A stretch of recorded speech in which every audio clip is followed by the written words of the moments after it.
Bom, é com grande satisfação que eu venho falar aqui com vocês a respeito de um assunto bem polêmico, muitas vezes até complexo, mas se nós fizermos uma reflexão, ele é bem simples e nos ajuda realmente a ter uma visão melhorada do mundo em que nós estamos habitados. É sobre a sustentabilidade que eu venho trazer como segundo tema hoje de abordagem e como um grande tema inicial. Ao meu ver, como uma opinião pessoal, eu acho que este assunto de sustentabilidade é um dos mais importantes, né? Antigamente a gente fazia um grande questionamento: o que você quer ser quando você crescer?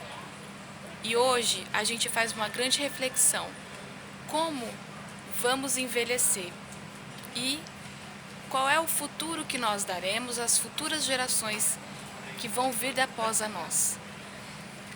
A sustentabilidade, ela vem sendo recorrente por inúmeros fatores. O primeiro deles são as mudanças climáticas. O segundo é a taxa de população, cada vez maior, e também o envelhecimento das pessoas. Cada vez mais as pessoas estão demorando, ou seja, envelhecem cada vez tem uma progressão de vida muito mais prolongada que antigamente. Muitas pessoas chegam até viver 90, 100 anos. Como que será o futuro dessas gerações? E essa reflexão não vem como um tema, é como uma educação financeira mesmo. É uma abordagem que eu venho fazendo, uma reflexão para que todas as pessoas possam ter alguns fatores principais. O primeiro deles que eu quero falar é sobre os transportes. Muitas pessoas hoje, elas possuem carro, até mesmo porque hoje ter um carro é conforto, é comodidade, nos traz realmente essa sensação. Não é só pela questão de status, não é só pela questão de luxo, muitas vezes algumas pessoas falam ou ostentam, mas este conforto todo pode gerar também inúmeros desconfortos se não for feita algumas reflexões, como a utilização, o excesso de CO2, que são despejados muitas vezes por indústrias e também pela poluição que é gerada. Então, o que ocorre? Alguns meios de transportes, eles se fazem necessário, como o uso de bicicletas, o uso de metrô, de ônibus, alguns aplicativos alternativos. Hoje em dia, quando nós vamos acoplar a despesa que tem um carro, nós vemos que é um pouco grande. Então, o que tal, na verdade, dividir essas despesas quando você vai fazer uma viagem ou até mesmo quando você vai utilizar para um local e você não quer dirigir? Porque se um carro tem 5 lugares e essa pessoa exerce, por que não fazer como tem os aplicativos que eles utilizam, como o Uber, o BlaBlaCar, que vem facilitando a vida de muitas pessoas, dividindo as despesas e encontrando meios e mecanismos de as pessoas se encontrarem, se conhecerem, né, e dividirem as despesas geralmente de combustível e até dos pedágios.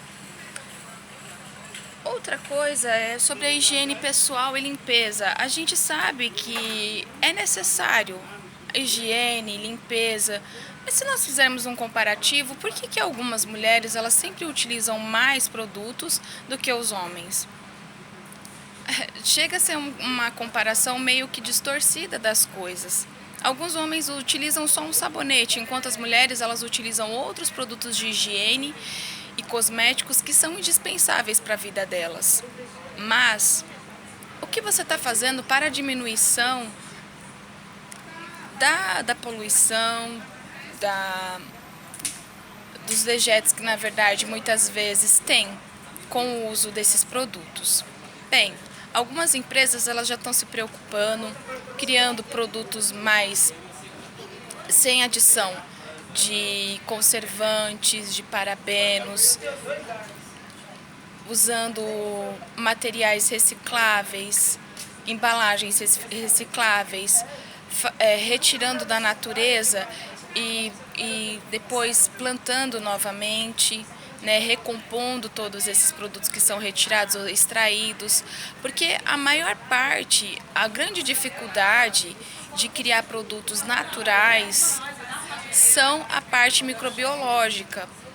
Por isso que eles utilizam conservantes, mas algumas empresas elas são mais inovadoras, não estão usando parabenos, nem corantes e nem conservantes em excesso. Não que fosse dispensável conservantes, porque se faz necessário. Então, alguns produtos do mercado veganos, naturais, artesanais, e isso já vem contribuindo bastante para a sustentabilidade. A gente tem o próximo item, que é roupas e sapatos. As roupas e sapatos, será que todas as pessoas precisam utilizar todos os sapatos que possuem? A exemplo disso, há pessoas que têm 100 pares de sapatos. Mas vamos fazer uma reflexão. Se eu tivesse 100 pares de sapatos, será que eu utilizo todos os 100 pares que eu tenho? Como que seria isso? É um tanto complicado, porque muitas vezes a gente não quer se desfazer daquilo que a gente não utiliza. A gente se apega às coisas de uma forma meio que... Mas existem até aplicativos, brechós, as pessoas vendem coisas usadas, porque às vezes compram por impulso, por consumo, mas nem vão utilizar aquilo, fica ali parado. Então, assim, existem aplicativos também para compra e venda de roupas usadas, brechós, e algumas pessoas elas são solidárias. O coração delas são tocadas pelas pessoas que na verdade são menos favorecidas, que não têm condições de comprar roupas ou até mesmo sapatos. E outras já se desfazem das roupas e dos sapatos que possuem porque já não servem mais. Tiveram um bebê ou neném, mudaram a numeração, ou na fase em que tiveram bebê ou neném, estavam amamentando, acabaram emagrecendo depois e aí tiveram que se desfazer das roupas grandes que tinham no guarda-roupa. Então, assim, são coisas que podem ser mudadas no dia a dia, essa cota de sustentabilidade. O que nós estamos fazendo? Será que nós podemos realmente diminuir diariamente, mensalmente, anualmente, todos esses itens, fazer essa reflexão? Além das roupas e sapatos e acessórios, tem os móveis e os utensílios. As ferramentas mais utilizadas no YouTube de móveis e utensílios são os DAIs. Então, muita gente está procurando coisas artesanais para fazer em casa, utilizarem os móveis que já possuem. E isso é importante. É importante, na verdade, as pessoas sempre estarem tendo essa preocupação. Muitos móveis que na verdade podem ser reaproveitados com o DAI, né? Organização também da própria casa.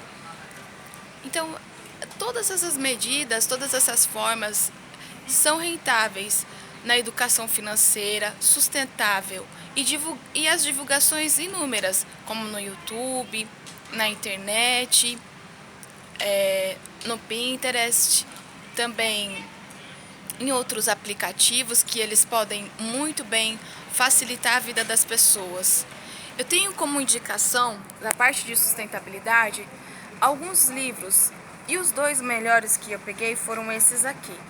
Este livro aqui, não sei se dá pra ver. Opa. É Economia e Ecologia, do Franck-Dominique Vivien. Eu não sei se pronuncia assim, mas o nome é este aqui, ó. Tá?